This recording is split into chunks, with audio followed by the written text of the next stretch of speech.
네, 정부가 내년을 코로나19 극복의 원년으로 삼아 3.2%의 경제 성장을 달성한다는 목표를 내놨습니다. 코로나19 3차 대유행으로 내수와 일자리 위축 등 불안 요소들이 여전하고 주거 안정부터 방역까지 넘어야 할 산이 많은데요. 오늘 홍남기 부총리 겸 기획재정부 장관 모시고 내년 경제정책 방향에 대해서 직접 이야기 들어보도록 하겠습니다. 어서 오십시오. 안녕하십니까. 네, 반갑습니다. 네. 자, 이 경기가 3분기에 좀 살아날 듯 하더니 코로나19가 재유행되면서 내년 상반기에도 좀 영향을 끼칠 것 같은데 아직 백신의 어떤 효과나 도입 계획 같은 게 100% 확실하게 나오지 않았기 때문에 많은 분들이 과연 내년에 3.2%의 경제 성장이 가능한 것인가 이런 의구심도 들 것 같거든요. 이 부분에 대해서 좀 설명을 해주시죠. 예, 정부가 오늘 내년도 경제 성장률 목표로 3.2%를 제시하였습니다. 예. 이와 같은 수치는 사실 코로나 상황이 어떻게 될 것인지도 중요하지만 또한 글로벌 경제가 내년도에 어떻게 될 것인지 그리고 우리 국내 경제의 흐름이 어떻게 될 것인지도 종합적으로 판단이 필요합니다. 예. 정부로서는 코로나 상황 같은 경우는 일단 악화될 수 있는 가능성도 있지만 최근에 백신이 등장하면서 어떻게 보면은 또 백신에 대해서 좀 기대를 거는 측면도 있습니다. 이러한 측면이 종합 감안돼서 정부로서는 3.2%를 제시했다는 말씀을 드리고요.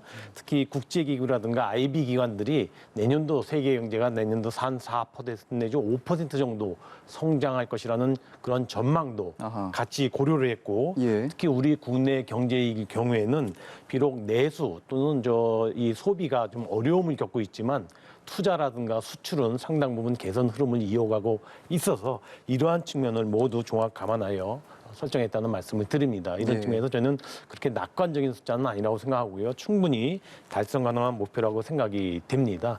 이 코로나에 대해서는 이제 극단적인 상황이 발생할 경우는 이제 하방 시나리오도 있을 수 있겠지만은 최근에 등장한 백신의 효과를 또 감안한다면 일각에서는 상방 시나리오를 제시하는 경우도 있습니다. 그저께 하느니 최대 3.8%까지도 가능하다는 상방 시나리오를 제시한 바도 있어서 정부로서는 이 정도 3.2% 수준은 목표로 설정하고 최대한 달성할 수 있도록 노력해 나가고자 합니다. 예, 충분히 현실적으로 가능하다라는 말씀을 주셨고요. 말씀해 주신 것처럼 이제 수출은 조금 나아지긴 했습니다만 내수가 여전히 어렵거든요. 그래서 앞으로 내수를 어떻게 살리느냐가 가장 중요할 것 같은데 내수에 대한 어떤 특단의 대책이 있으신지요? 예, 지금 말씀하신 대로 비교적 수출은 개선 흐름을 이어가지만은 내수 측면은 코로나 상황 때문에 여러 가지 타격이 있습니다. 이 코로나 상황으로 인해서 소상공인들의 매출 감소에 대해서 저도 안타깝게 생각을 하는데요. 이번에 오늘 경제정책 방향을 제시하면서 정부로서는 내수에 대한 정책 처방 몇 가지를 제시를 하였습니다. 가장 큰 거는 추가적으로 내년에 신용카드를 통해서 추가적으로 소비를 할 경우에는 추가적인 소득공제를 준다든가 자동차세 개별 소비세에 대해서 탄력세율을 정해서 30% 세율을 인하한다든가 또는 고효율 가전제품에 대해서는 환급제도를 적용한다든가 하는 등 소위 3대 소비 패키지 정책을 내년에 강력하게 시행해 나가고자 합니다. 아울러서 지역사랑 상품권이라든가 온누리 상품권 또는 여러 가지 소비 바우처지들을 통해서 내년도에 20조 원 정도의 소비를 뒷받침하도록 정부가 정책적으로 집행해 나가고자 합니다. 아마 이와 같은 여러 가지 정책 처방이 작동이 된다면 저는 소비에 있어서도 내년에 진작을 이끌어낼 수 있을 거로 그렇게 기대를 합니다. 예, 알겠습니다. 지금 국민들이 또 하나 관심 있어 할 부분이 이제 집값 안정에 대한 부분인데 지금 정부는 공공 민간 임대주택 활성화를 얘기하고 있거든요. 그런데 이게 주택의 어떤 질 문제도 있고 앞으로 단기간 내 대량 공급하기가 사실 현실적으로 좀 어렵기 때문에 이를 어떻게 극복할 것인지도 궁금하고 아마 많은 분들 궁금하실 것 같습니다. 전세값 과연 언제쯤 안정화 될까요? 예, 먼저 주택시장, 특히 전세 시장에 불안이 가시지 않아서 정책 당국자로서 저는 굉장히 송구스럽게 생각을 합니다. 지금 앵커께서 말씀하신 대로 주택이라는 것이 단기간 내 공급이 이루어질 수 있는 그런 성격이 아니기 때문에 아파트의 경우는 최소한 3년에서 5년 정도의 공급 계획에 의해서 이루어지게 됩니다. 그렇죠. 그런 측면에서 정부도 여러 가지 대책을 세우고 있는데 지금 말씀하신 대로 주택 시장의 안정을 위해서는 역시 최대한 빨리 양질의 주택을 공급을 많이 하는 것이 해법이다라는 것에 대해서는 저도 의견을 같이 합니다. 예. 정부도 지난번에 8.4 주택 공급 대책 그리고 11월 달에 역시 서민 중산층 주택 공급 대책을 발표한 바가 있는데요. 지금으로서는 주택 안정을 위해서는 정부가 발표했던 이와 같은 정책들을 시간을 놓치지 않도록 착실하게 추진될 수 있도록 해나가는 것이 가장 중요하지 않는가 생각이 되고요. 예. 지금 말씀하신 대로 이에 더하여 정부로서는 질 좋은 공공임대주택이 공급될 수 있도록 특히 민간의 건설 임대를 활성화하는 방안을 현재 구상 중에 있고 예. 조만간에 이에 관한 내용을 발표할 수 있을 것으로 생각이 됩니다. 주로 민간 건설 임대를 통해서 중산층이 사용할 수 있는 좀 질 좋고 나름대로 괜찮은 이와 같은 공공 임대주택 보급을 통해서 조금이라도 주택 공급을 더하고자 하고 있고요.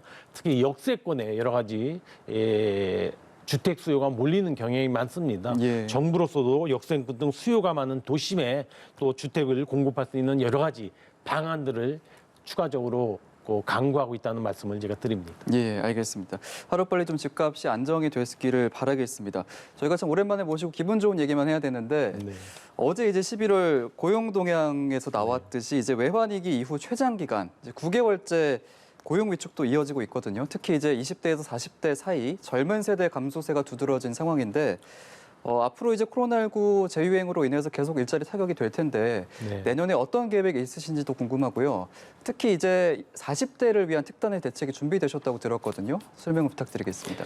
예, 이번에 코로나 상황에 따른 고용 충격은 사실 40대뿐만 아니라 전 연령계층에 다 타격을 주고 예, 맞습니다. 있는 것이 사실입니다. 예. 그래서 정부로서는 이와 같은 고용, 특히 일자리를 지키고 새로 만들어내는데 가장 정책의 우선순위를 두고 있다는 말씀을 드리고요. 예. 물론 지금과 같이 40대는 우리 경제의 허리에 해당이 됩니다. 그래서 30, 40대에 대한 일자리가 무엇보다도 중요한데요. 저로서는 사실 코로나 상황을 이겨내서 우리 경제가 회복이 되고 민간 기업들이 투자를 통해서 질 좋은 일자리 만드는 것이 저는 이 40대에 대한 일자리 대책의 기본이라고 생각을 합니다. 예. 그와 같은 노력에 더하여 정부로서는 내년 올해 오늘 경제정책 방향을 발표하면서 내년도에 이와 같은 40대를 위한 여러 가지 대책들도 같이 담았습니다. 예. 예를 들면은 기업이 고용 유지를 할 경우에 고용 유지 지원금을 78만 명이 제공될 수 있도록 대책을 수립하였고요. 예. 또 고용 위기 지역인 경우에는 그런 고용 위기 지역에 대한 지정 기간을 1년간 연장한다든가 이와 같은 대책을 담고자 했습니다. 특히 고용을 증대하는 기업들의 경우에는 정부가 세제 지원을 주고 있는데요. 올해 워낙 코로나 사태 때문에 고용을 늘리지 못한 기업들은 내년도에 오히려 지원받은 것을 상환을 해야 반환을 해야 되는데 예. 그와 같은 조치를 면제해 줌으로써 유예해 줌으로써 저는 40대에 대한 일자리가 지켜질 수 있을 거로 생각이 됩니다. 예. 이 40대에 대한 맞춤형 일자리 대책은 지난 6월 달에 정부가 종합대책을 발표한 바가 있는데요. 그와 같은 이미 발표한 대책들이 현장에서 진행이 되고 있는데 저희가 이와 같은 추진이 차질이 없도록 최대한 노력을 해 나가고자 합니다. 예. 이와 더불어서 금융 지원책도 준비가 되고 있는데 네네. 사실 그런데 이제 내년에 상반기가 되면 원리금 상환 기간도 끝나고 소상공인 또 중소기업 부실이 늘면서 앞으로 금융 안정에 과연 부담이 안 가게 잘 될 수 있을 것인가 이런 걱정도 많거든요. 앞으로 이 위기를 잘 넘길 거라고 전망하시는지요? 예, 지금 말씀하신 올해 코로나 상황이 심각하여 소상공인이라든가 중소기업에 대한 대출의 만기 연장이라든가 예. 이자 상환 유예 조치 같은 것이 실시가 되고 있는데요. 앵커께서 말씀하신 대로 일단은 내년 3월 말까지 기간이 설정이 되어 있습니다. 여기에 대한 연장 여부는 코로나 상황이라든가 경기 회복 추이에 따라서 좀 판단해 나갈 상황이라고 생각이 되고요. 예. 다만 이와 같은 유예 조치들이 혹시 정상화된다든가 또는 종료된다든가 할 경우에 지금 말씀하신 대로 금융기관에 대한 어떤 안정성 문제가 제기될 수 있을 거로 생각이 됩니다. 정부로서는 이와 같은 상황과 연계하여 금융기관에 대한 스트레스 테스트를 통해서 충분한 사전 대비책을 만들어 놔야 된다고 생각을 하고 그와 같은 조치를 이루어 나갈 예정입니다. 이와 예. 병행해서 사실은 가계부채 문제도 사실은 저희가 결코 소홀히할 수 없는 문제가 되겠습니다. 그렇죠. 코로나 상황을 거치면서 가계부채가 늘어나고 또 이것이 일시적으로 상환 시기가 도래했을 때 그와 같은 여러 가지 부실 문제가 제기될 수가 있기 때문에 이에 대해서도 대책을 세우면서 특히 가계부채에 대해서는 내년 1, 4분기에 가계부채 관리 방안을 별도로 강구해서 대외적으로 발표하고 시행할 예정이라는 점을 말씀을 드립니다. 예, 알겠습니다.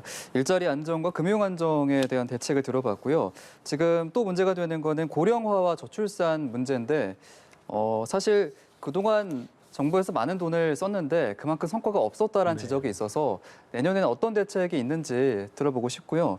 내년에 또 출범을 새로 하죠. 제3기 인구정책 TF. 네. 이곳에서는 어떤 부분을 더 중점적으로 계획하고 계신지 얘기 들어보겠습니다. 예, 인구 문제는 사실 사회적 문제가 아니라 경제 측면에서도 매우 중요한 문제입니다. 예. 저출산 문제가 세계 최저출산 국가가 되어 있고요.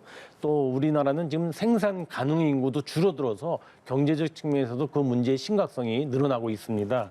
정부로서는 이제까지 3차례에 거쳐서 저출산 대책을 시행하였지만은 사실 그런 측면에서 본다면은 그다지 정책이 효과적이지 않았다 이렇게 판단이 됐고요. 이번에 제4차 5개년 저출산 대책을 발표하게 됐는데요. 이번만큼은 저출산 대책이 효력을 발휘해야 된다라는 절박한 마음으로 이번에 대책을 발표하게 됐습니다. 예. 앞으로 2025년까지 약 196조 원 정도의 재원이 투입되게 될 것인데요. 이번 대책을 마련하면서 현장에서 필요로 하는 그래서 실질적으로 저출산에 기여할 수 있는 몇 가지 아이디어들을 저희가 발굴해서 반영을 했는데요. 예. 예를 들면 출산 시에 임신 바우처 지원 금액이 이제까지 60만 원이었는데 일단 뭐 많지 않은 돈이라도 300만 원으로 일단 저희가 상향 조정해서 지원해 드릴까 말씀드리고요. 예. 0일세에 대해서는 영아 수당을 갖다가 통합 신설해서 25년까지 50만 원을 지원하도록 하고자 합니다. 예. 공공 보육 시설도 앞으로 2명 중에 1명은 공교육 보육 시설에 들어갈 수 있도록 시설 확충을 해 나갈 예정입니다. 예. 사실 이와 같이 지원을 얼마 더 한다고 해서 출산율이 높아지는 건 아니지만 전체적으로 아이를 낳았을 때 부담을 완화하고 또 교육을 시켜주고 보육을 해줄 수 있는 그런 여건을 만들어주는 것이 저출산 문제를 해결할 수 있는 첩경이라고 보고 이런 측면에 여러 가지 대책을 넣었다는 말씀을 드립니다. 예. 3차 인구정책 TF는 지금 말씀하신 대로 내년 상반기에 가동할 예정인데요. 예. 현재로서는 생산 가능 인구가 줄어든다고 제가 말씀을 드렸는데 올해도 22만 명이 줄어들었습니다. 그래서 생산 가능 인구 감소에 따른 여성이라든가 고령자와 같은 분들이 경제 활동 인구로 흡수하고 참여할 수 있는 방안, 이 방안을 집중적으로 연구하고자 하고요. 디지털 기반에 따른 일자리 대책 또는 이 고령층에 대한 돌봄 대책, 대상으로 하는 보건의료 돌봄 체제를 집중적으로 연구 검토해 보자 합니다. 예, 알겠습니다. 대한민국의 현 문제들과 관련된 여러 대책들을 홍남기 부총리 모시고 계속 들어보고 있는데요. 이런 말씀하셨습니다. 방역이 곧 경제임을 실감한다. 네. 사실 지금의 상황에서는 그 어떤 것보다 방역이 가장 중요한 상황일 텐데 지금 우리 백신 구매량이 다른 선진국보다도 좀 적고 문 대통령도 늘리라고 지시를 한 만큼 내년에 이 구매 확대 계획에 대해서는 어떤 대략적으로나마 말씀해 주실 수 있는지요? 예, 일단 앵커께서 아시는 것처럼 정부가 4,400만 명분에 대해서 1조 3천억을 투입해서 4,400만 명분에 대해서 백신을 확보하기로 방침을 정하고 현재 개별 업 제약사와 계약을 체결해 나가고 있습니다. 예. 문제는 지금 말씀하신 대로 4,400만 명분도 적지 않느냐, 추가적으로 백신 구입이 이루어져야 되지 않느냐 하는 지적이 있는데요. 그렇죠. 정부로서는 이와 같은 추가 백신 확보에 대해서 필요하다면 당연히 추진해야 된다고 보고 있고요. 방역 당국이 코로나 상황이라든가 또는 백신의 특성이라든가 외국의 접종 상황을 두고 보고 판단을 하겠지만 개별 제약사와 앞으로 물량 등의 협상을 해 나갈 것으로 저는 알고 있습니다. 예. 저희정 당국으로서는 이와 같은 추가적인 백신 확보에 차질이 없도록 재정적인 측면에서 적극 지원해 나갈 계획이고요. 이와 관련돼서는 보건복지부와 질병관리청이 적극적으로 진행해 나가고 있다는 말씀을 제가 드립니다. 알겠습니다. 정부가 내년에 3.2%의 경제 성장을 달성한다고 밝혔는데요. 그 자세한 대책들 오늘 홍남기 부총리 겸 기획재정부 장관 모시고 얘기 나눠봤습니다. 오늘 고맙습니다. 감사합니다.